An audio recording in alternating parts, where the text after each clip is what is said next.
How did this group of broke teenagers from the wrong side of the tracks go from finding a sunken shipwreck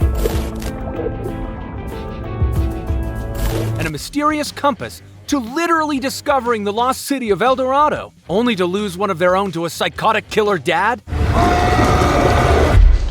In freaking Morocco? Yeah, you heard that right, folks. I'm talking about the sun-soaked, absolutely bat-crap crazy show that we know as Outer Banks. This Netflix series is one heck of a treasure-hunting teen drama that mixes the Goonies with class warfare, daddy issues, and more near-death experiences than any group of teenagers should ever have to deal with in 10 lifetimes. And with the 5th and final season on the horizon, we thought, why not recap the entire insane journey so far? All 4 seasons, every twist, every betrayal, every time somebody almost dies, which is basically every other episode. Well, here we are, and let's get freaking started. Before we dive in, let me set the scene. The Outer Banks, paradise on Earth, is a string of barrier islands off the coast of North Carolina. And on these islands, there are basically 2 types of people.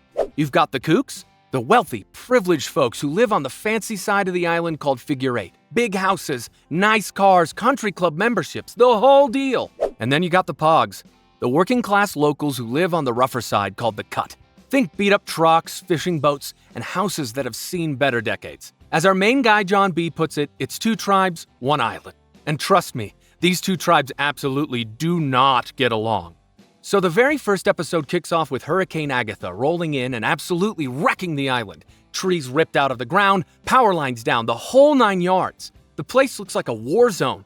But for our main character, John B. Rutledge, the hurricane is actually kind of a blessing in disguise. Here's the deal. John B. is a 16-year-old whose father, Big John, disappeared 9 months ago while searching for a legendary shipwreck called the Royal Merchant. Nobody knows if Big John is alive or dead, and with him gone and John B.'s Uncle T completely MIA, Child Protective Services has been trying to ship John B. off to a foster home. But the hurricane? Yeah, that delays everything. So John B. gets to keep living at his dad's ramshackle place, which the Pogues call the Chateau. Now let me introduce you to the squad because these kids are going to become your whole personality for the next few hours. First up is JJ Maybank, John B.'s best friend since the 3rd grade. JJ is the definition of a wild card. Excellent surfer, always has a lighter in his pocket, trouble on his mind, and he would literally take a bullet for his friends. But his home life is garbage. His dad, Luke Maybank, is an abusive, drug-dealing piece of work who treats JJ like a punching bag. So JJ basically lives at the chateau. Then we've got Pope Hayward, the brain of the operation. Pope's dad is Hayward, a local legend who runs a fishing business. Pope is whip smart, has his eye on a full scholarship to study forensic pathology, and is also the most anxious human being on the planet. This kid stress sweats at the thought of jaywalking. He's the responsible one, which means he's constantly being dragged into terrible situations by his friends against his better judgment. And finally, there's Kiara Carrera. Here's the interesting thing about Ki. She's actually from a wealthier family. Her parents own a popular restaurant called The Wreck, and technically she could be considered a kook, but Ki identifies as a Pog through and through. She's environmentally conscious, fiercely loyal, and the moral compass of the group. She used to hang out with the kooks, but switched sides, making her kind of an outcast from both worlds. After the hurricane passes, John B. and JJ head out on the water to check out the damage. They come across a sunken boat and dive down to investigate. Inside, they find a motel key. Now, this boat belonged to a fisherman named Scooter Grubbs, whose dead body has already washed up on shore during the storm. The Pogs use the motel key, find Scooter's room, and inside they discover something that changes everything, a compass. Not just any compass, John B. immediately recognizes it. It belongs to his father, the same one Big John always carried on his treasure hunts. The light bulbs start going off. If Big John's compass was with Scooter, that means Scooter was somehow connected to Big John's treasure hunt. And if Scooter had the compass, maybe Big John is still alive somewhere. John B. goes from grieving teenager to man on a mission overnight. But the Pogs aren't the only ones who know about the compass. 2 sketchy goons show up on the island looking for whatever Scooter found before he died. These guys work for a man named Ward Cameron. File that name away because Ward Cameron is going to become one of the biggest villains in this entire show. But at this point, Ward seems like just a respectable, wealthy businessman living on Figure 8. He's also the father of Sarah Cameron, the golden girl of the kooks, blonde, beautiful, and way out of John B.'s league, or so everyone thinks. The goons get more aggressive, tearing the island apart looking for the compass. At one point, they attack the Pogues directly, and JJ, being JJ, pulls a gun. Because that's how JJ Maybank handles every situation. Guns and bad decisions. Also, can we talk about the kook-pog tension for a second? There's this early scene where Topper, Sarah's boyfriend at the time, picks a fight with John B. at a beach party and literally tries to drown him. JJ has to pull the gun just to save his friend's life. That's the kind of world these kids live in. The rich kids think they can do whatever they want, and the poor kids have to fight just to exist. John B. finally decides to go into his dad's locked office, and honestly, why he waited 9 months to do this is beyond me. Dude, your father disappeared while treasure hunting, and you have an office full of clues just sitting there. Anyway, inside he finds maps, notes, theories, a full research wall about the Royal Merchant. The Royal Merchant was a ship that sank in 1829, carrying $400 million in British gold. Big John had been obsessed over it for years, and his notes show he was getting incredibly close before he disappeared. John B. becomes convinced that finding the treasure will lead him to answers about his dad. Now here's where the JJ subplot gets heartbreaking. JJ stole that gun from a crime scene. Not because he's a criminal, but because he's terrified. His dad is dangerous. The kooks are threatening them. And JJ has learned from a young age that nobody protects JJ Maybank except JJ Maybank. The gun becomes a recurring problem. It escalates situations, and when the cops come looking for it, Pope is about to take the fall because the gun was found in his vicinity. Pope, the kid with the full scholarship on the line. But JJ steps up and tells the cops the gun is his.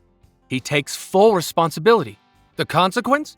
Luke finds out and beats JJ so badly that he shows up at the chateau covered in bruises. JJ never complains. He never tells his friends the full extent. He just puts on a brave face and moves on. That's who JJ is. The class clown on the surface, but underneath a kid who channels all of his pain into protecting the people he loves. Using clues from the compass and Big John's research, the Pogues figure out that the gold might be connected to a specific piece of land called Parcel 9. They track it down to the property of an old woman named Mrs. Crane, who legend has it murdered her husband with an axe. Naturally, the Pogues think it's a great idea to sneak into her house and explore her basement, because teenagers. Down there, they find a well that might connect to where the gold is buried, but Mrs. Crane catches them and starts shooting. They barely escape. Meanwhile, John B. and Sarah Cameron start getting closer, despite the Pog-Kook divide.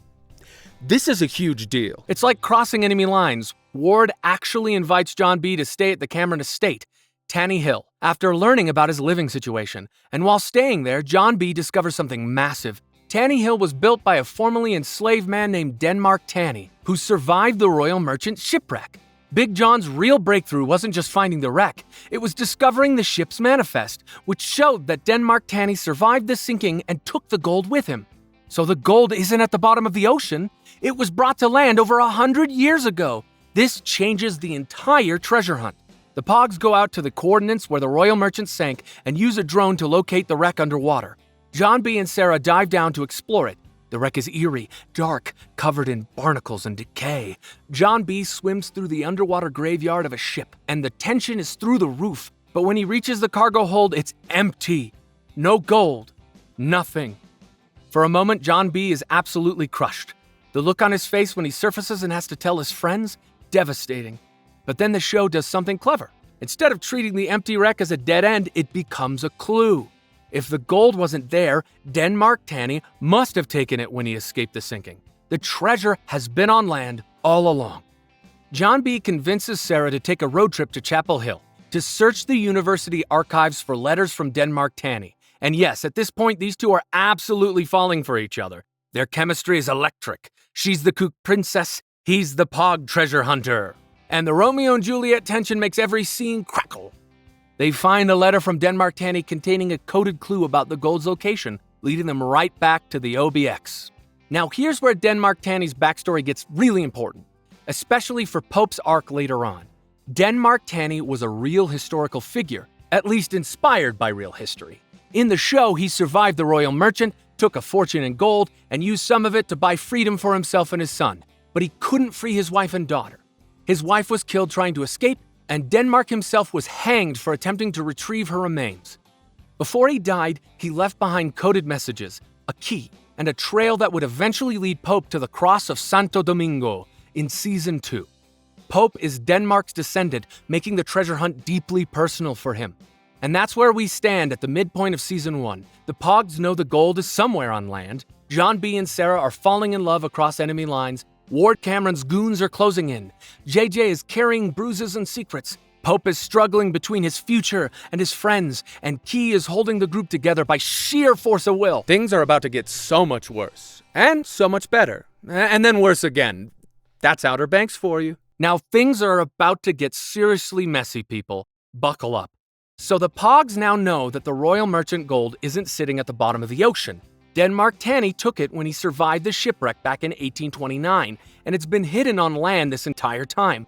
John B. and Sarah have decoded a letter from Tanny that leads them right back to the OBX. The gold is close. They can practically smell it. But here's the problem. Ward Cameron has been listening. This dude has been connected to the treasure hunt the entire time. Turns out Ward was actually business partners with Big John. They were working together to find the Royal Merchant gold before Big John disappeared. And now Ward knows that John B. and Sarah are getting close to the treasure. He can't have a bunch of teenagers beating him to $400 million. So Ward invites John B. on a fishing trip. Just the two of them, out on the open water. Now, if a rich dude who might be responsible for your dad's disappearance invites you onto his boat alone, you should probably say no. But John B. goes because he's still trying to figure out what happened to Big John, and he thinks Ward might slip up and reveal something. Well, Ward doesn't slip up. He drops the whole act entirely out on the boat. Ward straight up threatens John B. He demands that John B. hand over everything he knows about the treasure, and then Ward says something that makes John B.'s blood run cold. He admits he knew about Big John's compass. He knew about the research. He knew about all of it. This basically confirms what John B. has been suspecting. Ward Cameron has something to do with his father's disappearance. John B. barely manages to get off that boat without getting killed. He jumps into the water and swims for his life, but now he knows the truth. The nice rich dad from Figure 8 is actually a liar, a thief, and possibly a murderer, and he's coming for the gold. The Pogues are now in a race against Ward Cameron, and they are massively outgunned. Ward has money, resources, connections, and a complete lack of morals. The kids have a beat-up van they call the Twinkie and a whole lot of determination. They scramble to find the gold first, following Denmark Tanny's clues to a specific location on the island. The gold is buried beneath a property connected to the Tanny family, hidden in an underground chamber that has been sealed for over a century. But when the Pogues arrive, they're too late. Ward has already been there. He has his own team quietly extracting the gold, and by the time the kids show up, every single bar of gold has been packed into crates. $400 million worth of treasure loaded onto trucks, headed for an airplane that will fly it towards Vault in the Bahamas. The Pogues can see the prize, but they can't reach it. It's absolutely soul-crushing. Meanwhile, John B. and Sarah's relationship is causing a civil war among the kooks. Sarah is a Cameron. She's supposed to be dating Topper, going to country club parties and staying on Figure 8 where she belongs. Instead, she's running around with Pogues and helping them hunt for treasure that her own father is trying to steal. Ward is furious. Topper is heartbroken and jealous. And Rafe, Sarah's older brother, is spiraling deeper into drugs and paranoia. Let me talk about Rafe for a second because this guy becomes absolutely crucial. Rafe Cameron is Ward's son, the eldest Cameron kid, and he is unhinged. He's addicted to cocaine. He hangs out with a dealer named Barry, and all he wants in life is for his daddy to be proud of him. But Ward treats Rafe like a disappointment. Ward's attention goes to Sarah, the golden child, while Rafe gets nothing but cold shoulders. This drives Rafe absolutely insane, and it turns him into a ticking time bomb. John B. makes a desperate play to stop the gold from leaving. He races to the airstrip where Ward's plane is being loaded and physically tries to block the runway. It's chaos. The Pogues are there. Ward's men are there. And then Sheriff Peterkin shows up. She's the one honest law enforcement officer on this island, and she figured out that Ward Cameron is dirty. She's got a warrant. She's there to arrest Ward. Finally, somebody with authority is going to do the right thing. Ward is cornered. The cuffs are about to go on, and then Rafe Cameron enters the frame. Rafe sees the sheriff about to arrest his father, the man whose approval he's been chasing his entire life. Something snaps in his brain. He grabs a gun and shoots Sheriff Peterkin right there on the airstrip. She drops. She's dead. Holy crap. Everyone freezes. The Pogues are in shock. Ward is in shock. Even Rafe looks like he can't believe what he just did. For one horrible moment, the whole world stops. But Ward recovers fast because Ward Cameron is nothing if not a survivor. And instead of turning in his own son for murder, Ward does the most despicable thing possible. he pins the murder on John B. That's right. Ward Cameron tells the police, the SBI, the entire island, that John B. Rutledge killed Sheriff Peterkin. He orchestrates a full campaign, he plants the narrative, he uses his wealth and influence to make sure every cop, every judge, every person in a position of power believes that the Pog teenager is a cold-blooded killer. And because John B. is from the cut, because he has no money and no social standing, because his father is missing and his uncle is gone, nobody questions it. Nobody looks at the rich family on Figure 8. They look at the poor kid from the wrong side of the tracks. John B. becomes a wanted fugitive overnight, a teenager accused of murder he didn't commit. The Pogs try everything to clear his name. JJ wants to fight the whole system. Pope wants to gather evidence. Key wants to go public with the truth, but nothing works. The kooks run this island. The system is rigged. Ward has the police in his pocket, and the SBI is looking for John B., not Ward. It's infuriating, and it's heartbreaking, and it's the most realistic thing on the show. Power protects power. Pope makes a sacrifice during all of this that defines his character. He's been dealing with his scholarship situation, and there's a moment where Pope has to choose between saving himself, keeping his head down, and securing his future or helping his friends. Pope smashes his chances. He walks away from the scholarship path because his friends need him more. His dad, Hayward, is devastated. But Pope has made his choice. Pogs over everything. Sarah also makes her defining choice. Ward tells her to come with the family, leave the Pogs behind, get on the plane to the Bahamas, where they'll be safe and rich and untouchable. Sarah refuses. She's seen what her father really is. She watched him frame an innocent kid for murder to protect his drug-addicted son. She's done being a Cameron in the way that her father wants her to be. With the police closing in and a tropical storm barreling towards the island, John B. and Sarah are out of options. Every road off this island is blocked. Every boat is being watched. They're running out of time and running out of places to hide. In a last-ditch effort, John B. and Sarah steal a boat. They're gonna run the storm, sail right through a hurricane to escape the police and the Camerons and the whole corrupt island. It's insane, it's suicidal, and it's their only option. The chase is incredible. Police boats are pursuing them through increasingly violent waves. The wind is howling. Rain is coming sideways. JJ, Key, and Pope watch from the shore through binoculars, screaming and crying as their best friend's boat gets smaller and smaller against the storm. And then the boat goes down. The Pogs see it happen. The vessel disappears into the waves. JJ collapses on the beach. Key is sobbing. Pope is in complete shock. The whole island assumes John B. and Sarah drowned. There's a memorial. There are news reports. For all intents and purposes, John B. Rutledge and Sarah Cameron are dead. But this is Outer Banks, and on this show, nobody dies when you think they do. In the final moments of Season 1, we see John B. and Sarah surface in the open ocean. They survived a storm, they're alive, and they get picked up by a passing cargo ship that is heading to, wait for it, the Bahamas, the exact same place Ward Cameron shipped the gold. So here's where we stand at the end of Season 1. John B. and Sarah are alive, but the whole world thinks they're dead. They're on a boat heading towards $400 million in stolen gold. Back on the OBX, JJ, Key, and Pope are grieving, thinking their best friend is gone. Ward has the gold, has gotten away with everything, and Rafe has committed murder. The Pogs are scattered, broken, and at their lowest point. But here's what Ward Cameron doesn't understand about the Pogs.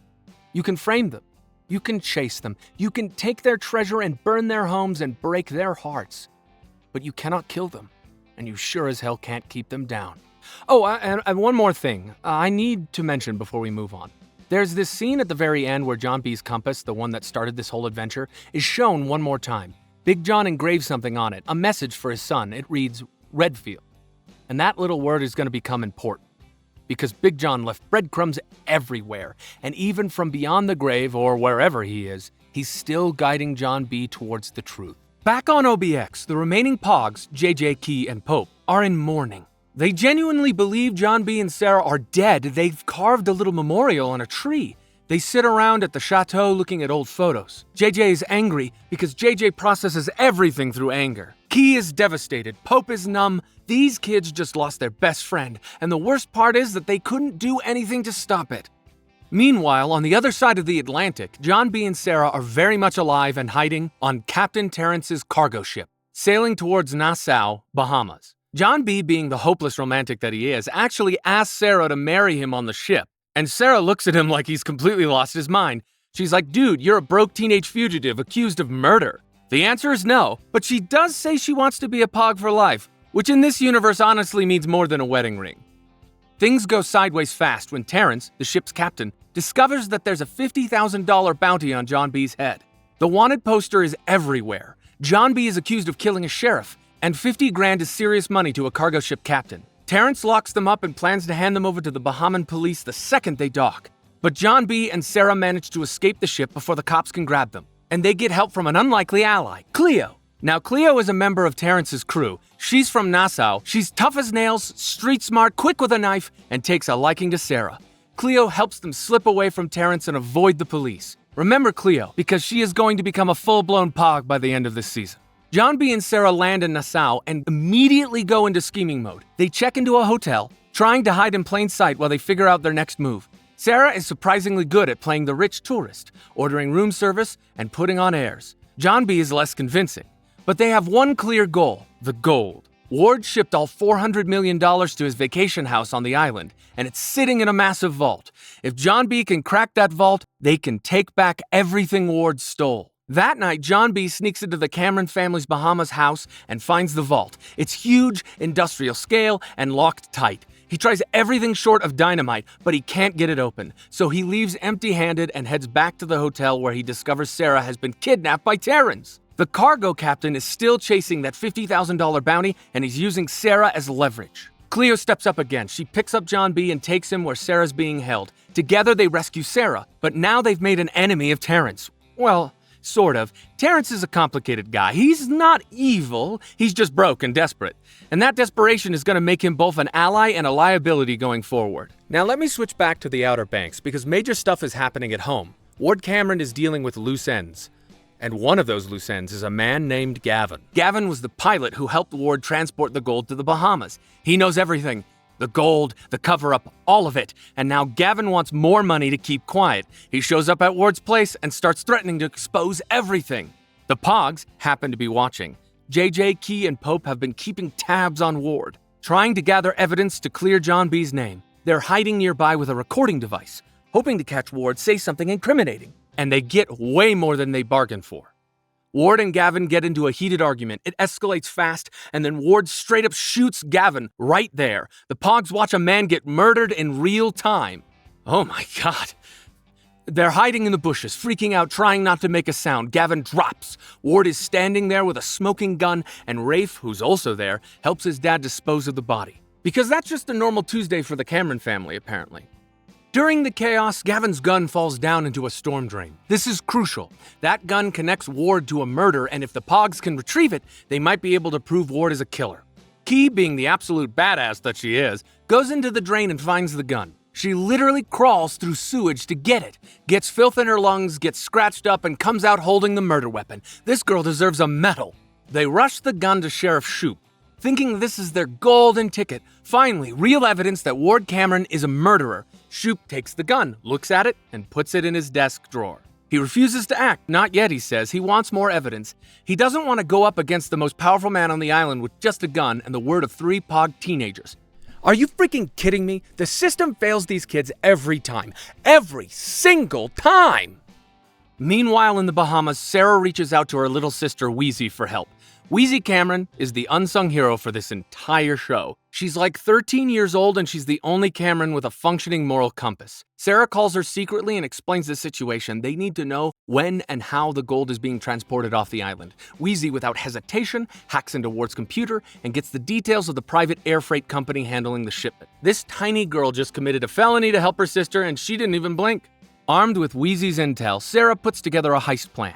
She convinces Terrence to help them intercept the gold in exchange for a cut. Cleo is on board too, though she privately warns Sarah not to trust Terrence completely. Smart girl. The plan is to ambush Ward and Rafe during the gold transport, steal the shipment before it gets on the plane, and disappear. It's go time. Ward and Rafe are in a convoy, heading to the airfield with gold loaded on trucks. Sarah, John B., Terrence, and Cleo execute their plan. They create a distraction, separate Ward and Rafe from their security detail, and ambush them in a sugarcane field. John B. drives like an absolute maniac through the tall cane, ducking and weaving as Ward's guys chase them. It's like The Fast and the Furious, but with teenagers and tropical scenery. And somehow, impossibly, they steal the gold truck. They actually did it. The gold is in their hands. But then in the middle of the escape, shots ring out. Rafe had a gun, and in the chaos, it went off. Sarah realizes she's been hit. She looks down and sees blood spreading across her shirt. Her own brother shot her. Oh my God. Oh my God. John B. is driving and panicking at the same time. Sarah is in the back of the truck bleeding out, trying to stay conscious. They can't go to a hospital because John B. is a wanted fugitive. They can't call for help because everyone on this island is looking for them. Sarah is dying, and they have no good options. John B. calls Terrence, who directs them to a back alley doctor. And when I say back alley, I mean this guy operates out of a basement that looks like it hasn't been cleaned since the 90s. The surgery costs money they don't have, so John B. pays with some of the gold bars they just stole. The doctor starts working on Sarah, and it's touch and go, like really touch and go. Sarah flatlines. Her heart stops. John B. is standing there watching the woman he loves die on a dirty table in a Bahaman basement. He starts doing chest compressions. He's crying, he's begging, he's refusing to let her go. And somehow, between John B.'s desperate CPR and the doctor's work, Sarah comes back. She gasps. Her heart starts again. She's alive. Barely, but alive. Let that sink in for a second. Rafe Cameron shot his own sister, and she nearly died on an operating table in a foreign country. And this is just the first half of season 2. While all of this is happening, a brand new storyline emerges around Pope back on the OBX. A mysterious woman named Carla Limbrey enters the picture. Limbrey is old money from an ancient Charleston family, and she is one of the creepiest characters on the show. Elizabeth Mitchell plays her with this southern gothic energy that makes your skin crawl. Limbrey is sick, dying from some kind of degenerative condition, and she is obsessed with finding a healing artifact connected to the cross of Santo Domingo.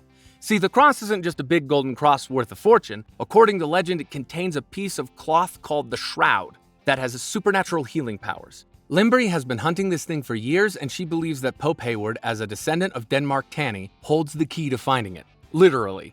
There's an actual physical key involved passed down through the Tanny family that supposedly unlocks the chamber where the cross is hidden. Limbrey's approach to Pope is smooth at first. She comes through the Vanderhorst Foundation, contacting Pope about his scholarship. The letter claims they have evidence that could prove John B. is innocent of Sheriff Peterkin's murder.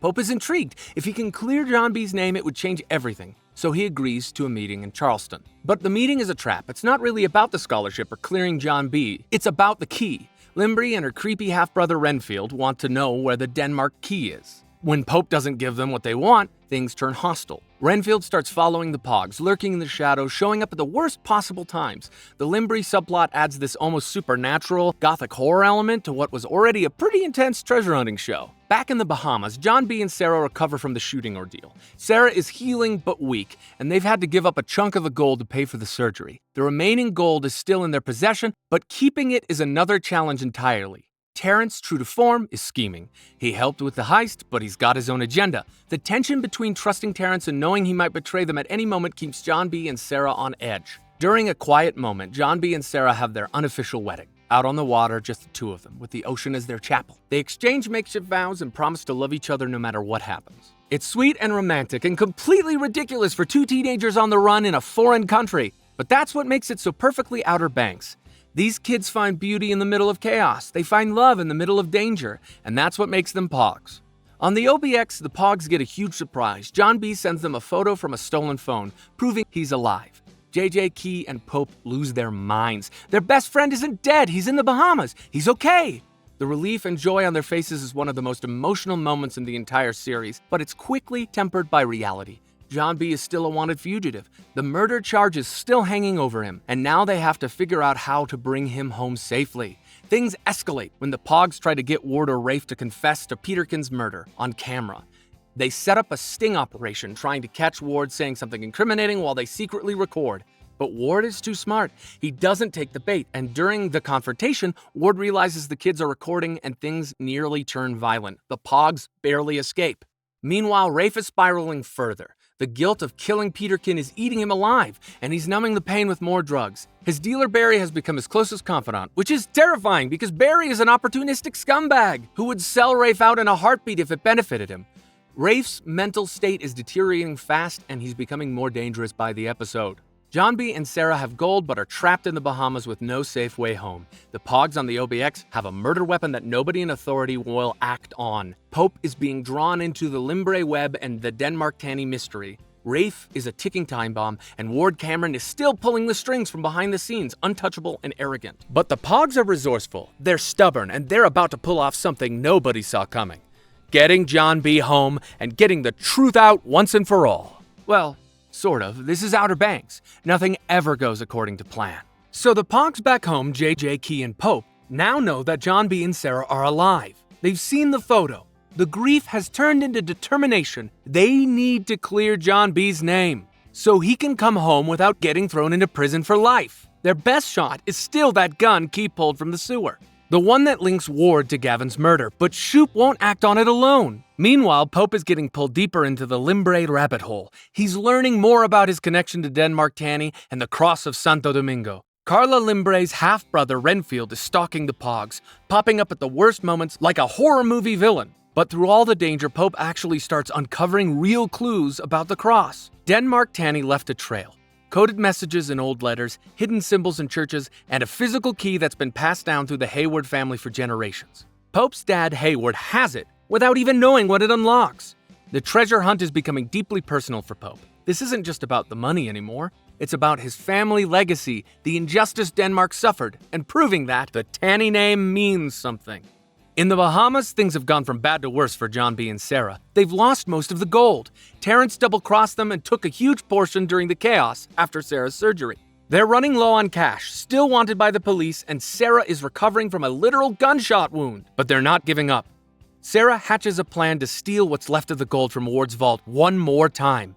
She gets Terrence back on board, sort of. Terrence is the definition of an unreliable ally. He helps when it benefits him and screws you over the second the math changes. But for now, he's useful. Cleo, on the other hand, is proving herself to be the real deal. She's loyal, she's smart, and she's not afraid to call anyone out for their garbage. She warns Sarah repeatedly not to trust Terrence, and she's right every single time. But here's the thing, the gold is slipping further and further away. Ward and Rafe have tightened security, the Bahamian police are still looking for John B., and every plan the kids come up with gets more desperate and more dangerous. Eventually, John B. and Sarah realize they can't get the gold back. Not right now. Their best move is to get home, clear John B.'s name, and fight Ward from the Outer Banks where they have allies. So John B. and Sarah leave Nassau. They steal a boat, because that's what Pogues do, and start making their way back towards the United States. On the journey home, they have this beautiful quiet moment on the water where they hold their own unofficial wedding ceremony. Just the two of them, the ocean, and some improvised vows. Sarah promises to be a Pogue forever. John B. promises to love her no matter what. It's ridiculously romantic for two teenagers fleeing a foreign country on a stolen boat. But that's what makes it so perfectly Outer Banks. Back in Charleston, the Limbrey situation reaches a boiling point. Limbrey is done being patient. She sends Renfield to kidnap Poe because she's convinced he knows where the Denmark key is, even if he doesn't realize it yet. Renfield grabs Pope and drags him to Limbrey's creepy old mansion, but Pope's friends aren't far behind. And this is where the reunion happens. John B. and Sarah have made it back to the mainland. They're in Charleston. The Pogues are in Charleston chasing after Pope, and in the middle of a chaotic escape from Limbrey's goons, they all run into each other on the street. The Pogues are back together. JJ sees John B. and just loses it. There are hugs, there are tears, there's probably some very colorful language. Key can't stop crying. Pope is in shock. And Sarah, who's been away from the group from what feels like forever, is welcomed like family. Because she is family. For one beautiful moment, everything feels right. But the moment doesn't last, because the second John B. sets foot back on the Outer Banks, he's arrested. The murder charge is still active. The SBI picks him up almost immediately, and John B. is thrown into county lockup awaiting trial for the murder of Sheriff Peterkin. Now John B. is sitting in a jail cell, and things look absolutely dire. The evidence against him is circumstantial but damning. Ward's testimony, the framing, the fact that John B. fled. His public defender is useless, and to make things worse, Ward pays an inmate to attack John B. behind bars. This isn't just intimidation. Ward wants John B. dead. The inmate comes at John B. with a weapon in his cell, and John B. barely survives the attack. He's beaten and bloodied, and for a moment it really feels like the system is gonna chew him up and spit him out. But the Pogues come through in the clutch. Remember that gun Key pulled from the sewer? The one that Shoop locked in his desk? Well, the Pogues keep pushing, they keep demanding that gun be tested, and finally, the ballistics come back. The gun is registered to Ward Cameron, and the bullets match the weapon that killed Sheriff Peterkin. The evidence doesn't prove Rafe pulled the trigger, but it blows a massive hole in Ward's story. If Ward's gun killed the sheriff, why did he blame John B? The FBI starts looking at the Cameron family with fresh eyes. John B. is released from jail. The look on John B.'s face when he walks out of the building, pure relief, and the Pogues are waiting for him outside, all of them together again. Now Ward Cameron knows the walls are closing in. Barry, Rafe's drug dealer, has flipped and given the police information that points to Rafe as Peterkin's real killer. The cops are coming for Rafe. Ward tries to get his son out of town, but it's too late. Barry's testimony combined with gun evidence creates enough probable cause for the police to move on the Camerons. So Ward does what Ward Cameron does best. Something dramatic and completely insane. He records on camera a confessional video. Ward takes the blame for everything. He says he killed Peterkin. He says he's responsible for the cover-up. He takes Rafe's crime onto his own shoulders. Then he walks out onto his yacht, looks back at the shore where Sarah and the Pogues and the police are all waiting, and the boat explodes. Boom! A massive fireball, debris raining down. Sarah is screaming her lungs out on the dock. Even JJ, who hates Ward more than anyone, looks shaken.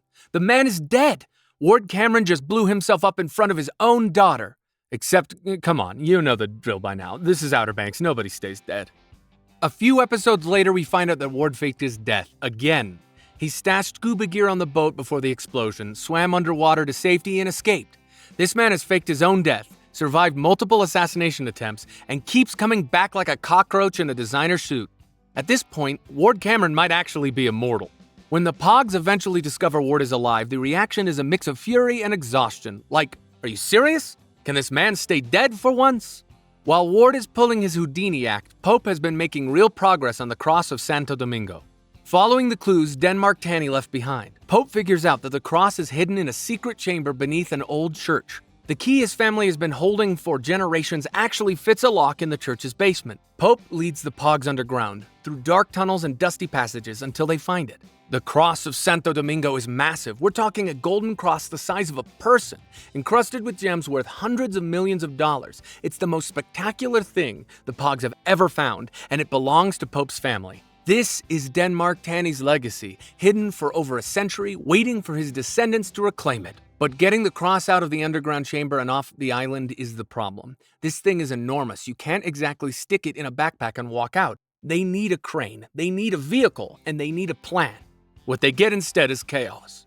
Because of course, the Camerons show up. Ward, alive and apparently well, is on a massive cargo ship with Rose, Wheezy, and Rafe. They've been hiding out at sea, and when they learn the Pogues have found the cross, they come for it. At the same time, Limbrey's people are also making moves. Everyone wants the cross, and the Pogues are caught in the middle. The season finale is an all-out war on a cargo ship. Sarah ends up on the ship trying to get the cross back from her family. The confrontation between Sarah and Ward is the most intense scene of the season. Ward is desperate, backed into a corner, and he reveals just how far gone he truly is. When Sarah tells him she's done being a Cameron, that she's a Pogue and she'll never forgive him, something breaks inside Ward. He grabs Sarah, he tries to restrain her. For a horrifying moment, it looks like Ward Cameron is about to kill his own daughter. John B. and Cleo board the ship and save Sarah just in time. John B. gets his hands on Ward and beats him badly. He could finish it right there. He could kill the man who ruined his life, framed him for murder, and just tried to hurt the woman he loves. But John B. shows mercy. He pulls back. He lets Ward live because John B. is not Ward Cameron. He's not going to let revenge turn him into a monster. The Pogues make one last desperate attempt to grab the cross. They get it hooked to a crane and positioned above a lifeboat. If they can just lower it down, they can escape with the treasure. But the ship's crew, loyal to the Camerons, intervene. There's fighting on the deck, people getting thrown around, rope snapping, and in the end, the Pogues lose the cross again. The Camerons sail away with the cross of Santo Domingo. The Pogues are left on a tiny lifeboat in the middle of the Caribbean with nothing. No gold, no cross, no money, no way home. They drift for what feels like forever, and eventually they wash up on a small, uninhabited island. Any normal group of people would probably break down at this point. They've lost everything, multiple times. The treasure keeps slipping through their fingers. They're stranded on a desert island with no food, no shelter, and no rescue in sight. But these are Pogues, and Pogues don't break. They name the island Poglandia. They build shelters from driftwood and debris. They catch fish. They find fresh water. JJ rigs up some kind of fishing system that's equal parts genius and insanity. Pope starts keeping track of the days. Cleo, who grew up on boats in Nassau, adapts faster than anyone, and for the first time in 2 seasons, the Pogues are actually happy. Not because they found treasure, not because they've won, but because they're together, all 6 of them. John B., Sarah, JJ, Key, Pope, and Cleo, sitting around a campfire on an island they named themselves. It's cheesy, sure, but after 20 episodes of watching these kids get beaten down, lied to, shot at, framed, and nearly killed over and over again, watching them find joy in having absolutely nothing hits you right in the chest. But the real bombshell comes in the very last moment of Season 2, in Barbados. Thousands of miles from Poglandia, Carla Limbrey receives a mysterious letter. She travels to a house and meets a man who says he can help her find the healing shroud she's been desperately seeking. The camera pans to reveal the man's face. It's Big John, John B's father. He's alive! What? What? John B. spent 2 entire seasons grieving his father. He built his whole identity around finishing Big John's work, honoring his memory, carrying the torch, and this whole time Big John was alive in Barbados? Apparently working with Carla Limbrey? The questions are endless. Why didn't Big John reach out to his son? What happened to him? What does he want with Limbrey? Season 3 opens exactly where Season 2 left off, on Poglandia, and for the first time in the entire series, the show just lets these kids breathe. John B., Sarah, JJ, Key, Pope, and Cleo are living on their little deserted island. And honestly, it's kind of beautiful. They've built shelters from driftwood and wreckage. JJ has rigged up some insane fishing contraption that somehow actually works. Pope is probably cataloging seashells or tracking the tides because that's just who Pope is. Cleo has adapted to island life faster than anyone, which makes sense because she grew up on a boat in Nassau. And Key is just vibing, soaking in nature, being the eco-warrior she was born to be. There's this campfire scene early on where they all sit together and talk about the future. What they want to do when they get home. What kind of people they want to be. JJ jokes about opening a surf shop. Pope talks about maybe going back to school. It's simple and genuine and warm. For one brief, beautiful montage, the Pogues are the happiest they've ever been. But happiness on the show has a lifespan of a fruit fly.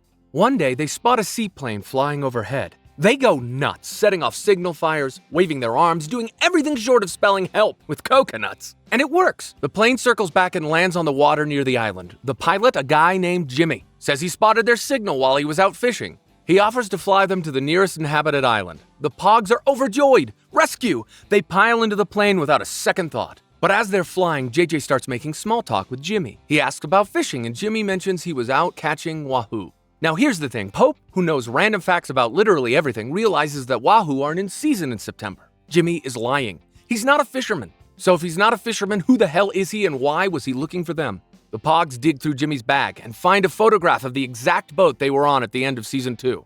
Jimmy was sent to find them. This wasn't a rescue, it was a kidnapping. All hell breaks loose on the plane. The Pogues confront Jimmy, there's a struggle in the cockpit, and the plane goes down. It crash lands in the water near Barbados. Most of the Pogues manage to swim ashore, but in the chaos, Kiara gets separated from the group. Jimmy grabs her and takes her away before the others can react. Key is brought to the compound of Carlos Singh. Now, Singh is this season's big bad, and he's a different breed of villain than Ward Cameron. Ward was a greedy businessman with a god complex. Singh is a full-on Caribbean crime lord with a private army and an obsession with finding El Dorado, the legendary Lost City of Gold. Yeah, we've officially upgraded from sunken ships to lost cities.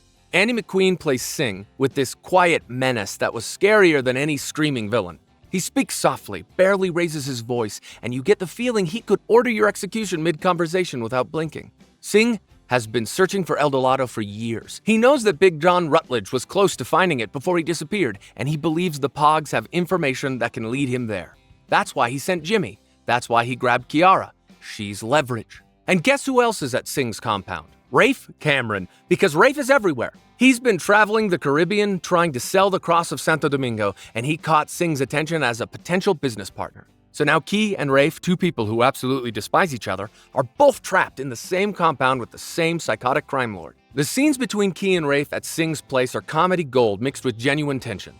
These two cannot be in the same place without arguing. Key blames Rafe for shooting Sarah. Rafe thinks Key is a self-righteous Pog who talks too much. They bicker constantly, even while literally trying not to get killed. But underneath the hatred, there's a grudging respect. Key is tough as hell, and Rafe, for all his faults, is resourceful. When Singh starts pressuring both of them for information, they realize their best shot at survival is working together. Key and Rafe manage to escape Singh's compound in this incredible action sequence. They fight their way out, steal one of Singh's boats, and Key takes off towards the other Pogues. Rafe, being Rafe, goes his own way. He's got his own agenda and his own demons to deal with. Key sends her location to the group, and the Pogues regroup on the stolen boat. They're banged up, exhausted, and still processing the fact that they went from Paradise Island to kidnapping in about 20 minutes. But they're alive and they're together. Well, most of them, because John B. isn't getting on the boat. Here's why.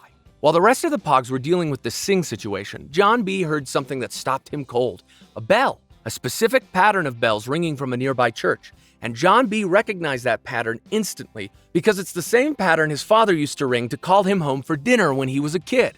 Big John had a bell at the chateau and he'd ring it in a specific rhythm every evening. It's a sound John B. hasn't heard in years.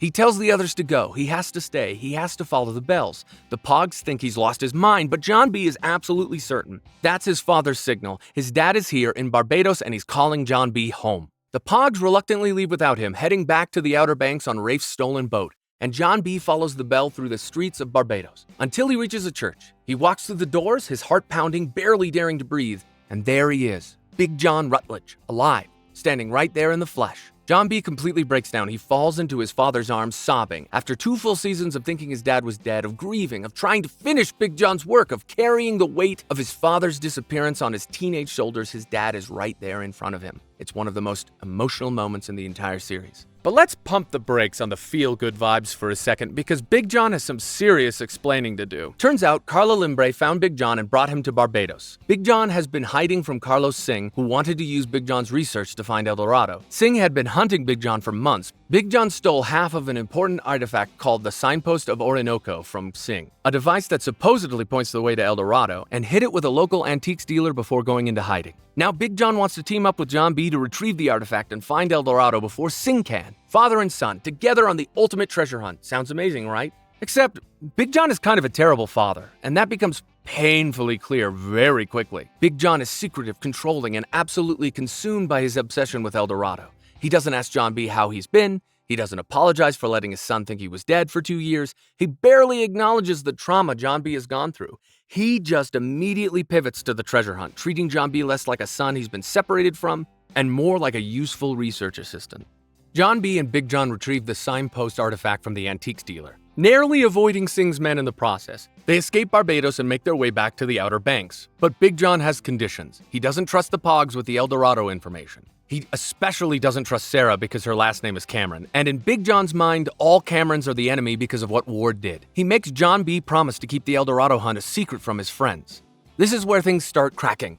John B. has to lie to Sarah, his girlfriend, the woman who literally took a bullet because she chose him over her family.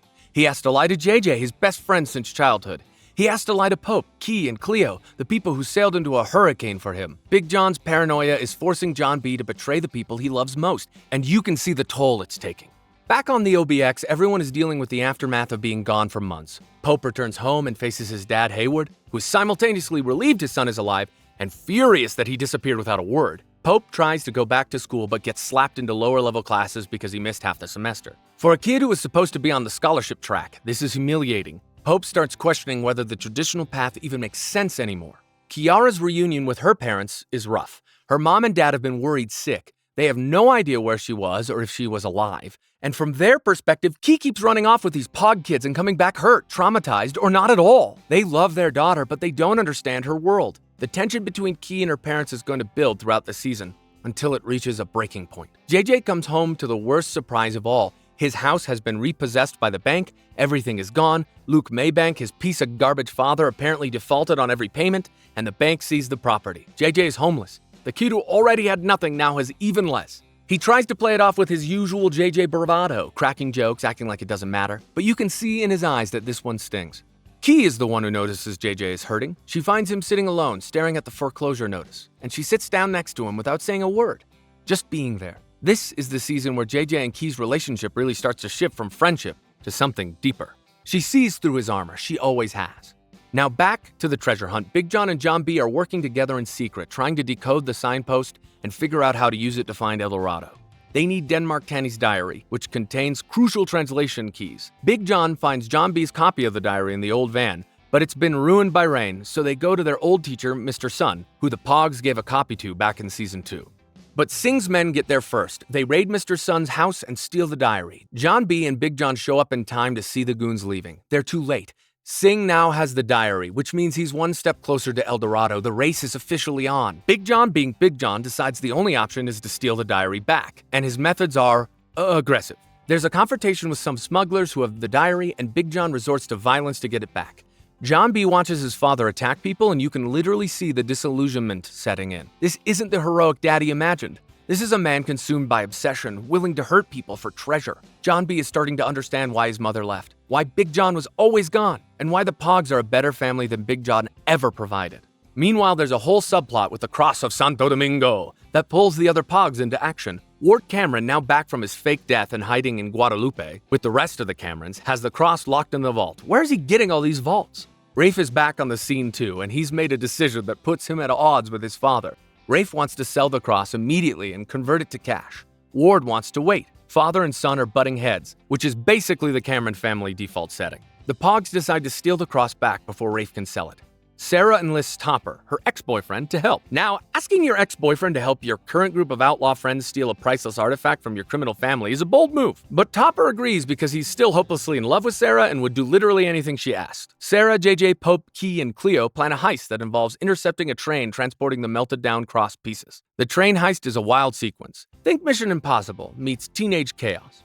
But when they get to the cargo, they discover Rafe beat them to it. The cross, as a historical artifact, no longer exists. Pope is devastated. Denmark Tanny's legacy reduced to generic gold bars. The stage is set for everything to blow up, and trust me, it will. So remember how John B. has been keeping the whole El Dorado thing secret from the Pogues because Big John doesn't trust anyone? Yeah, that's been eating John B. alive. He's lying to Sarah every day. He's sneaking off with his dad. He's dodging questions from JJ and Pope. And Sarah can feel something is wrong. She knows John B. is hiding something. She just doesn't know what. The distance between them is growing, and it's killing both of them. Meanwhile, John B. and Big John find another artifact that could help them locate El Dorado. But they get caught by Carla Limbrey before they can get away clean. Limbrey is still obsessed with the healing shroud, and she's willing to make deals with anyone who can get her closer to it. Big John manages to talk his way out of the situation, but the close call is a reminder that they're not the only ones hunting for treasure. John B. hides the artifact from the other Pogues, which just makes the secrecy worse. He's lying to his girlfriend, his best friend, and himself.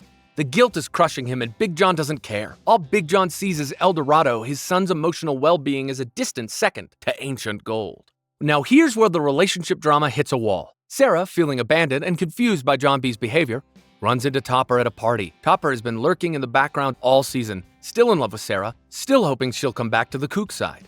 And Sarah is vulnerable. John B. has been distant, secretive, and choosing his father over her. She's lonely and hurt, and she kisses Topper. Yeah, Sarah cheats on John B. It's not a long, drawn-out affair. It's one kiss at a party, driven by loneliness and frustration, but it happens, and Sarah immediately regrets it. She knows she screwed up. She knows this could destroy everything. But here's the thing about Outer Banks. Secrets don't stay secrets for long. Sarah confesses to John B. about the Topper kiss because she can't carry the guilt. And John B.'s reaction? He does not take it well at all. He completely loses it. He tracks Topper down and beats the absolute crap out of him. Oof. We're talking full-on rage. John B. punches Topper unconscious in front of people. Now, I get it. Finding out your girlfriend kissed her ex hurts, but John B.'s reaction is disproportionate, and the show knows it. This is the influence of Big John seeping in. The secrecy, the obsession, the willingness to lash out. John B. is becoming more like his father, and it's not a compliment. The Pogues are watching their leader slip, and they don't know how to stop it. John B. gets arrested for assault because apparently punching someone in the face in public has consequences. Who knew? And Topper, absolutely humiliated, decides to retaliate in the most extreme way possible. He goes to the chateau, the Pogues' spiritual home, the place where the entire friendship was built, and sets it on fire. The chateau burns to the ground. Let that hit you for a second. The chateau, where JJ and John B. had sleepovers as kids, where Pope studied for exams, where Key brought food from the wreck, where the Pogues planned every adventure, nursed every wound, and shared every secret. Gone, ashes. Topper, you absolute psycho! While the Pogues are dealing with the aftermath of the fire, Carlos Singh makes his biggest move yet. His men kidnap Big John. Singh is tired of chasing clues and waiting around. He grabs Big John directly and takes him to South America, to the region where El Dorado is supposedly located. Singh's plan is simple: force Big John to translate the ancient texts and lead him to the lost city. John B. is devastated. He just got his dad back, and now his dad has been taken away again. But this time, John B. doesn't spiral alone. He finally comes clean to JJ about everything: El Dorado, the artifacts, Big John's secrecy, all of it. JJ listens, processes it for about 3 seconds, and then immediately shifts into ride or die mode. That's JJ. You tell him you need to fly to South America to rescue your dad from a crime lord. He doesn't ask questions, he asks when they're leaving. But getting to South America isn't exactly easy when you're a group of broke teenagers with a criminal record. They need money, passports, and transportation. JJ, being the king of terrible, brilliant plans, comes up with the idea of driving a drug smuggling truck across state lines to earn quick cash. This goes about as well as you'd expect. They get the truck, they hit the road, and almost immediately things go sideways. The police spot them, there's a chase, and JJ and John B lose the truck.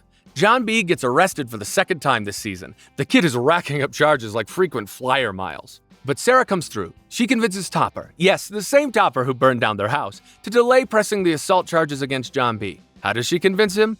Honestly, probably just by looking at him, because Topper would literally walk through fire for Sarah. Wait. He literally set a fire because of Sarah. Anyway, Topper agrees and John B is released. Now they need a way to fly to South America, and fast. Sarah makes a deal with the devil, or more specifically, with Ward Cameron, who has resurfaced yet again. Ward is hiding from the law, but he still has resources, including a private jet. Sarah swallows her pride and asks her father for help. Ward agrees, because even after everything, he still has some sliver of fatherly instinct. Or maybe he just sees an opportunity. With Ward, you can never tell. The Pogues are going to fly to South America on Ward Cameron's private plane. The irony of relying on a man who ruined their lives for help is absolutely not lost on anyone. JJ makes about 12 sarcastic comments about it. Pope looks like he might throw up, but they don't have any other options. There's just one problem. Kiara isn't there. Key's parents have reached their breaking point.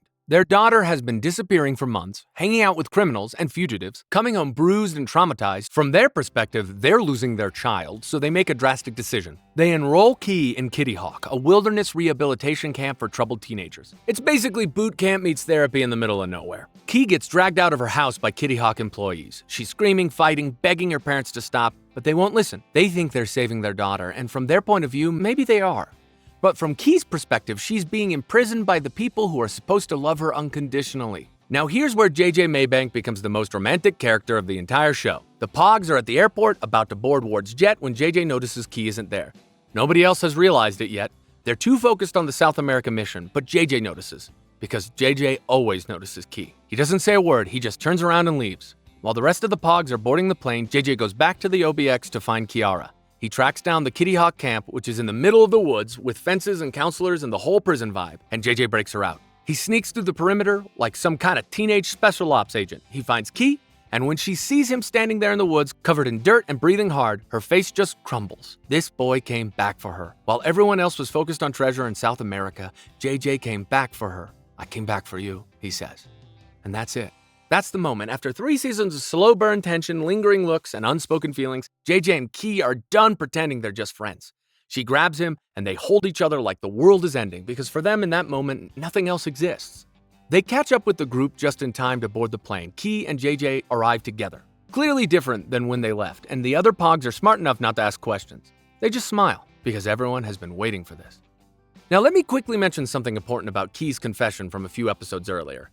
At her parents' anniversary party, Key told JJ that she loves him. Straight up said the words. And JJ froze. He didn't say it back, not because he doesn't feel it, he clearly does, but because JJ Maybank doesn't know how to accept love. He grew up in a house where love came with bruises. The idea that someone could love him without conditions, without pain, is foreign to him. It takes the Kitty Hawk rescue for JJ to finally show, through actions if not words, that he loves her back. Because JJ has always been better with actions than words. Meanwhile, in a separate subplot that's been simmering all season, Rafe Cameron has done something truly unhinged.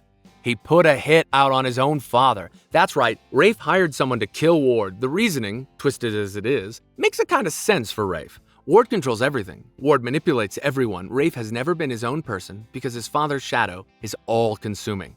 The only way Rafe can be free is if Ward's gone. The hitman attacks Ward, but because Ward Cameron is apparently unkillable, he survives. And here's the most baffling part. When Ward finds out Rafe was behind it, he forgives him. He actually forgives the son who tried to have him murdered. Ward hands Rafe control of his businesses as a sign of trust. I believe in you, Ward tells him. This family is so dysfunctional that they make the Camerons from season 1 look like the Brady Bunch. Now, South America. The Pogues plus Big John's captor Singh and Ward tagging along like an uninvited +1 all converge on the Orinoco Basin. It's dense jungle, treacherous rivers, and hostile terrain. The Pogues need to find Singh's compound, rescue Big John, and then somehow use his knowledge to find El Dorado before Singh does. They locate Singh's operation and manage to extract Big John during a chaotic rescue. But getting out of the jungle is its own nightmare. Singh's armed men are tracking them. The terrain is brutal and Big John is injured, weak, and still obsessed with finishing the treasure hunt, even as his body is failing him. Ward, who came along on the journey, shows his true colors one last time. He secretly calls Singh and gives away the Pogues' location, because that's what scorpions do. They sting. Singh's soldiers converge on the group and a massive firefight breaks out in the jungle. Bullets are flying, people are screaming, the Pogues are scrambling through vegetation trying to stay alive. In the chaos, Big John gets shot by one of Singh's soldiers. The bullet hits him in the torso and the wound is bad, really bad. But Big John refuses to stop. He's so close to El Dorado. He's been chasing this dream for decades, and he's not going to let a gunshot wound end it now. With John B. and Sarah helping him along, Big John pushes forward through the pain, translating clues and reading the landscape. They reach the edge of a river where the entrance to El Dorado is hidden, and here's the twist. The entrance is underwater, a submerged tunnel system that leads to a hidden golden cavern. Big John can barely stand, but he gives John B. and Sarah the final instructions, the riddle, the solution, everything they need. John B. and Sarah dive. They swim through the dark, claustrophobic underwater tunnels, holding their breaths, navigating by feel and faith. The tension is suffocating. You half expect them to drown. But they push through, solve the ancient puzzle at the end of the tunnel, and emerge into a massive underground chamber. El Dorado. Gold covers every surface, walls, floors, pillars, all gold. Ancient artifacts line the chamber. It's the most breathtaking thing the show has ever put on screen. John B. and Sarah stand there, dripping wet, staring at the literal lost city of gold. This is what Big John spent his entire life searching for. This is what Rafe Cameron destroyed families over. This is what cost people their lives. And in that moment, John B. makes the choice that separates him from every other treasure hunter on this show. He takes one piece of gold, just one, as proof that El Dorado exists. And he turns around and walks away from the rest. He chooses his friends over the fortune. He chooses Sarah over the gold. He chooses to be a better man than his father. When they surface, Big John is barely hanging on. The gunshot wound has taken too much. But there's one more battle to fight. Singh and his men have caught up. Ward is there. It's a final showdown in the jungle, and it's ugly. And here's where Rafe Cameron gets his redemption. The word redemption feels generous for a man who murdered, lied, stole, and manipulated for 4 seasons, but in this moment, Ward sees Sarah in danger. A gun is pointed at his daughter, and without thinking, without calculating, without any of the scheming that has defined his entire character, Ward steps in front of the bullet. Rafe Cameron dies, saving Sarah's life. Sarah watches her father take a bullet meant for her and collapses into the dirt. This is the man who framed her boyfriend for murder, who tried to kill her on a cargo ship, who faked his own death to escape consequences. And in the end, he died being a dad. Doesn't erase what he did, but it makes you feel something. Charles Asten plays Ward with so many layers that even at his absolute worst, you could see the father trying to break through the monster. And then Big John, mortally wounded, fading fast. Big John has one last conversation with his son. It's not about treasure. It's not about El Dorado. It's about regret. Big John tells John B. he's sorry. Sorry for the years he was absent, sorry for choosing obsession over family, sorry for being the kind of father who rings a bell instead of just being home. John B. holds his father as he dies. The man he spent 2 seasons searching for, the man he just reunited with, the man who was equal parts inspiration and disappointment, gone. For real this time, no fake-outs, no miracle survivals. Big John Rutledge is dead. The Pogues escaped the jungle with a small amount of El Dorado gold, enough to change their lives. They make it back to the Outer Banks battered, grieving, and fundamentally changed by everything they've been through. There's an 18-month time jump, and we see the Pogues in a new chapter. They've used the El Dorado money to buy a house, JJ's old place actually. They've renamed it Poglandia 2.0. They've started a bait, tackle, and charter tour business. John B. and Sarah are together, JJ and Key are together, Pope and Cleo are together. The 6 of them are living under one roof, running a business, and actually trying to be normal for once. For one beautiful flash-forward montage, life is good. Really good.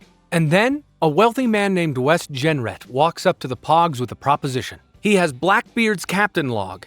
He believes the Pogues can find Blackbeard's treasure, specifically an artifact called the Blue Crown. He'll pay them handsomely. JJ looks at the crew. The crew looks at JJ, and you can see it in their eyes. They know they shouldn't.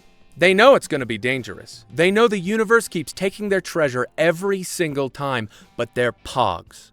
And Pogues don't say no to the game.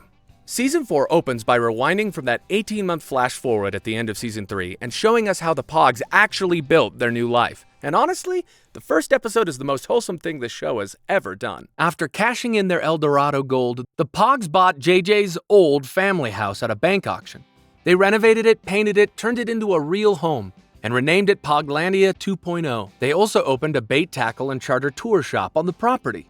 So now they're business owners, teenage business owners who have collectively been to the Bahamas, Barbados, Guadalupe, and the Amazon jungle. But still, business owners. The montage of them building the new life is genuinely heartwarming. JJ is doing construction work, probably badly. Pope is organizing the shop inventory with color-coded labels because he's Pope. Cleo is handling the boat maintenance. Key is setting up turtle nesting protections on the nearby beach. Sarah is managing the books, and John B is just walking around looking proud that his crew actually pulled this off. JJ and Key are officially together, being all cute and coupley. Pope and Cleo are solid. John B and Sarah are the anchors of the group. For the first time in the entire series, these kids are trying to be normal. Pope is even thinking about going back to school. Nobody is being chased by criminals or framed for murder or dodging bullets. It lasts about one episode. The financial reality of running a business as a bunch of teenagers with no formal education hits hard and fast. The Dorado money is running out. The charter shop isn't pulling in enough revenue.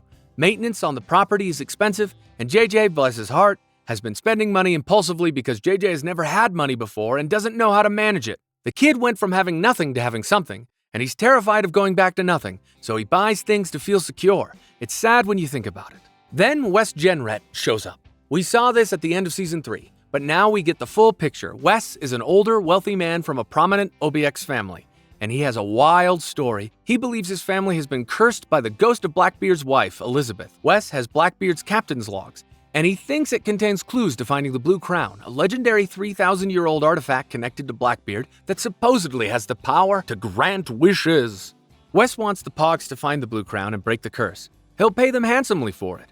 The money would solve all their financial problems and secure Poglandia 2.0 for good. JJ, without consulting the rest of the group, commits them all to the job.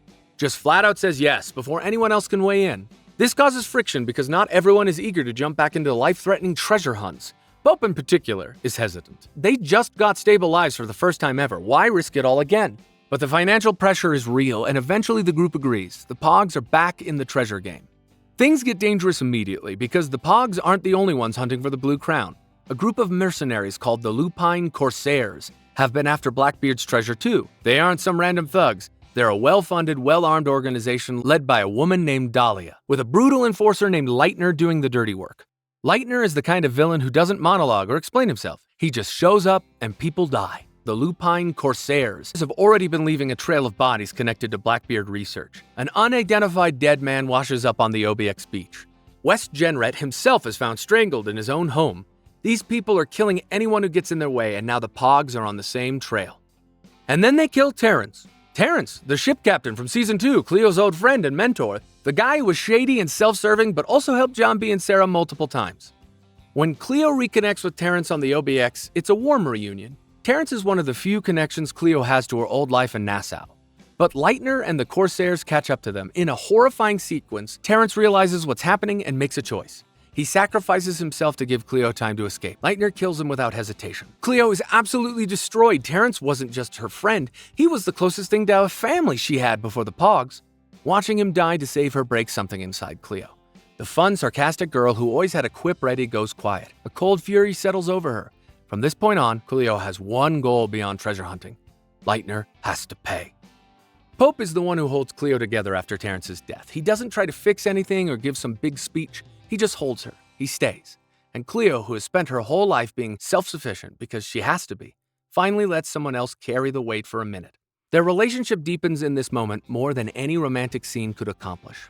Meanwhile, Sheriff Shoup is investigating the dead bodies piling up around the OBX. The unidentified beach body, Wes Jenrette's murder, and who does Shoup suspect? The Pogues, naturally, because whenever something bad happens on this island, Shoup looks at the kids from the cut first. He doesn't have evidence, but he's watching them, and that scrutiny is going to become a problem. On the kook side of things, Rafe Cameron is trying to reinvent himself as a legitimate businessman. Without Ward's guidance, and without Ward alive to blame or impress, Rafe is adrift. He's running the Cameron's properties, trying to make deals, trying to prove he's more than his father's violent, drug-addicted son. His girlfriend Sophia seems supportive and encouraging. She pushes Rafe to think bigger, to invest, to expand. But Sophia has a secret. She's actually a Pog. She's from the cut, not figure 8. She's pretending to be a kook to date Rafe. And worse than that, she's being manipulated by Hollis Robinson, a scheming real estate agent who sees the Cameron fortune as her ticket to the top. Hollis has convinced Sophia to push Rafe into signing away valuable Cameron property, specifically Goat Island, as part of a shady development deal. Rafe doesn't know Sophia is involved. He doesn't even know Sophia is a Pog. The irony of a Cameron dating a Pog in disguise is thick enough to cut with a knife. The Pogues make progress on Blackbeard's treasure hunt. They study West Jenret's research and Blackbeard's captain's log, piecing together clues about the Blue Crown's location. The trail leads them to Charleston, where they believe the next piece of the puzzle is hiding beneath an old church in a system of crypts and tunnels. The group splits up for this mission. JJ and Key stay behind on OBX to handle things at home, while John B., Sarah, Pope, and Cleo head to Charleston. Down in Charleston, they locate the church and figure out that the clue they need is hidden deep in the crypt system below it. They draw straws to see who goes down into the crypt, and Sarah and Pope pull the short ones. So the two of them descend into this dark, damp, terrifying underground maze of tunnels and burial chambers. It's claustrophobic, it's full of rats, like an unreasonable number of rats, and gets worse by the minute. Down in the crypt, Sarah and Pope find what they're looking for, an ancient amulet connected to the Blue Crown.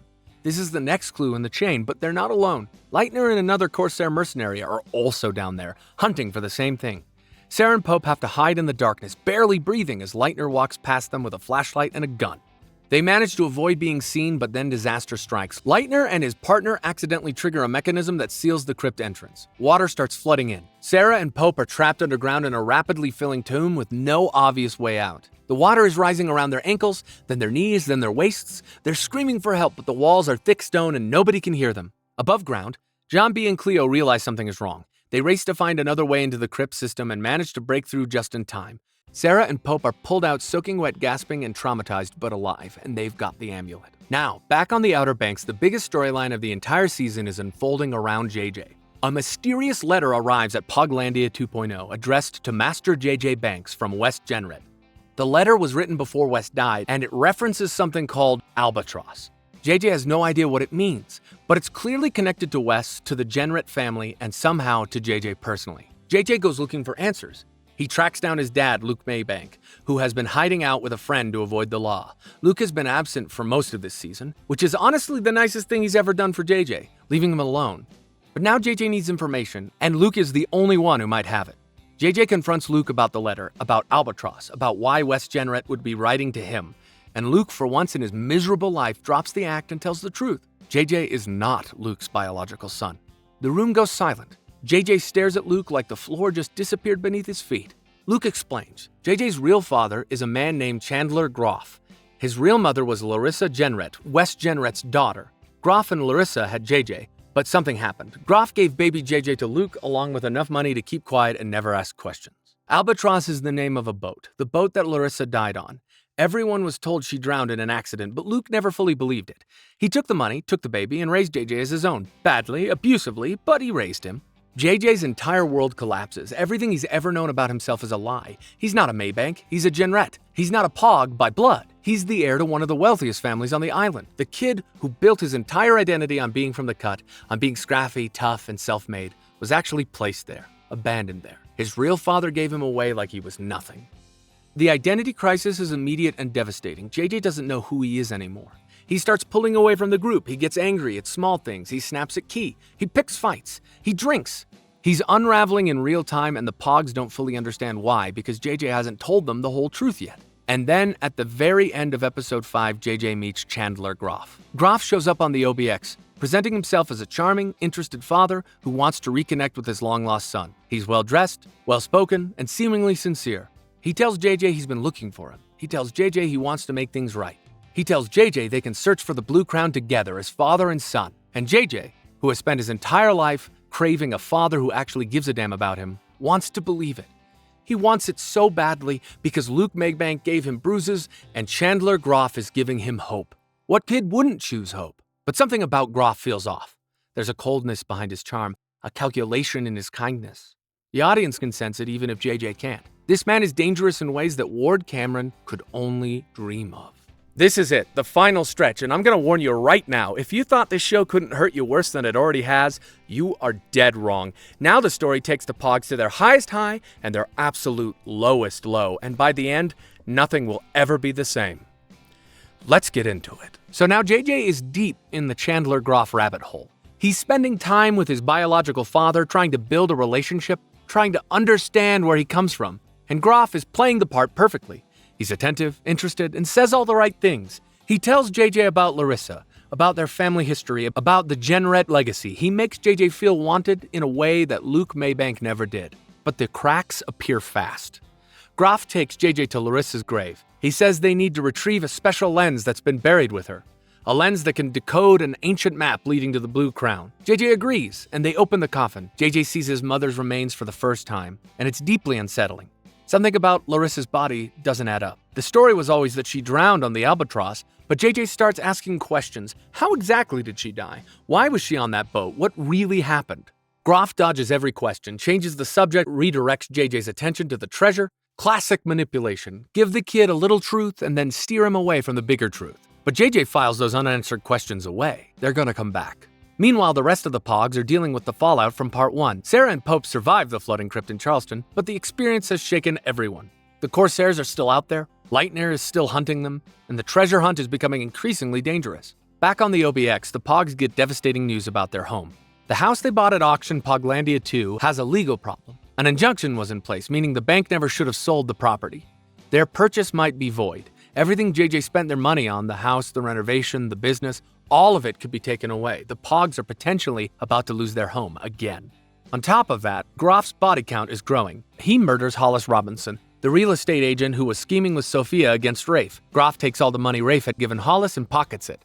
Then he kills Wes Jenred. Yeah, Groff was behind the murder from Part 1. Wes was his father-in-law, and Groff strangled him without a shred of remorse. The unidentified body on the beach from earlier in the season also connected to Groff. This man has been quietly murdering people all season long, and nobody has put the pieces together yet. Groff convinces JJ to go on a private expedition to find the Blue Crown. Just the two of them, father and son. He's got the lens from Larissa's grave and the map from the Jenred estate. All they need is the scroll that Dahlia's Corsairs took from the Charleston catacombs in Part 1. Groff has a plan for that too. He always has a plan. JJ's still desperate for a real father, goes along with it. He leaves the Pogues behind, tells Key he needs to do this, and boards a boat with Groff. The other Pogues are worried. John B. especially doesn't trust Groff. But JJ is an adult making his own choices, and they can't stop him.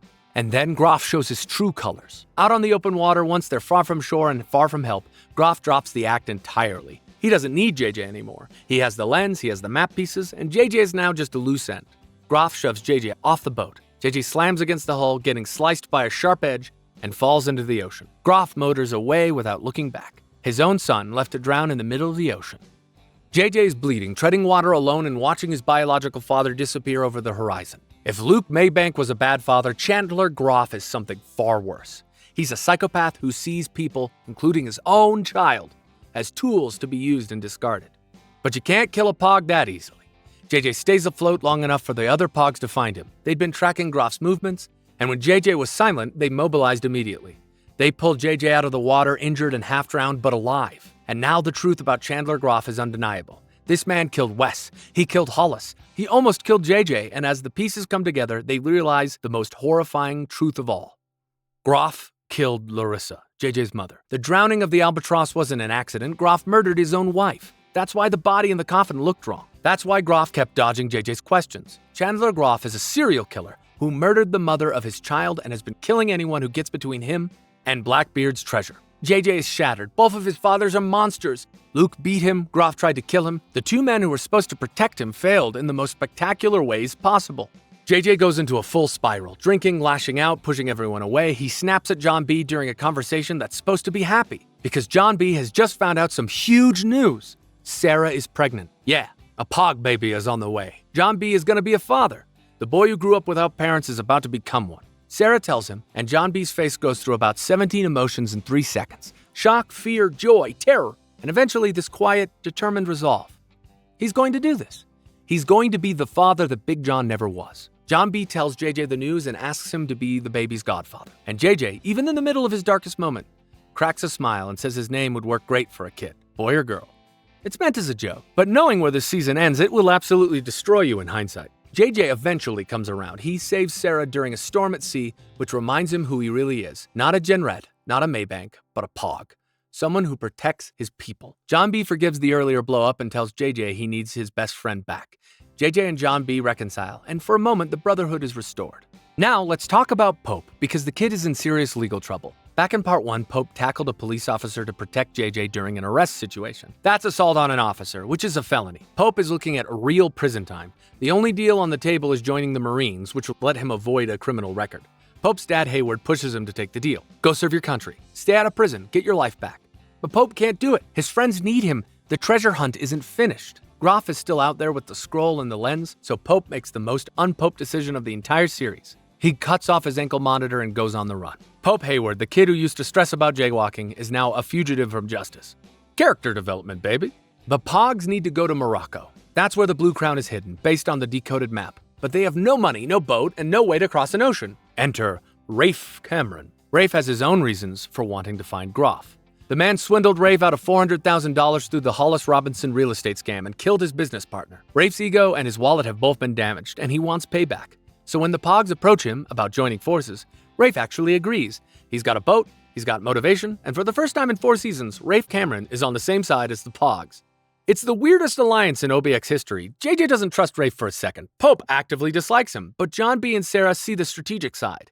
And Key is willing to give anyone a chance if it helps them catch Groff. So the Pogues plus Rafe set sail across the Atlantic towards Morocco. Before they leave, there's a scene between Sarah and Rafe that actually gets me emotional. Sarah tells Rafe about the pregnancy, and something shifts in Rafe's face. He's going to be an uncle. His messed up, violent, dysfunctional family is getting a new member, and maybe, just maybe, that's worth protecting. Rafe starts thinking about what Ward would have wanted, and for the first time, his answer isn't more power or more money, it's keep the family together. Morocco, the ancient coastal city of Essaouira. This is where the entire season has been building to.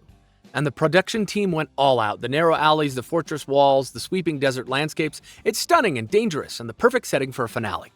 The Pogues and Rafe arrive and immediately have to navigate a hostile environment.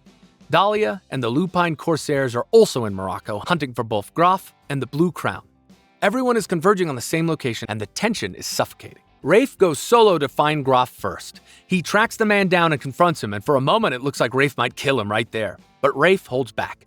He wants the scroll, not just revenge. Unfortunately, Groff is slippery. During the struggle, Groff falls or gets pushed into a deep well in the middle of nowhere. Rafe takes the scroll and leaves Groff at the bottom of the well.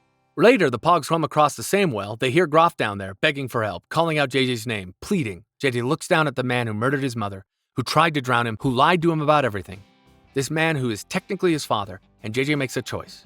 He doesn't pull Groff out, he doesn't leave him to die either. He throws down a bottle of water. A tiny mercy for a kid who has every right to show none. Then JJ walks away. He's done with Chandler Groff. He has a real family to get back to. Using the decoded scroll and the ancient map, the Pogues identify the Blue Crown's hiding spot, a ruined city called Agapenta in the desert outside of Essaouira.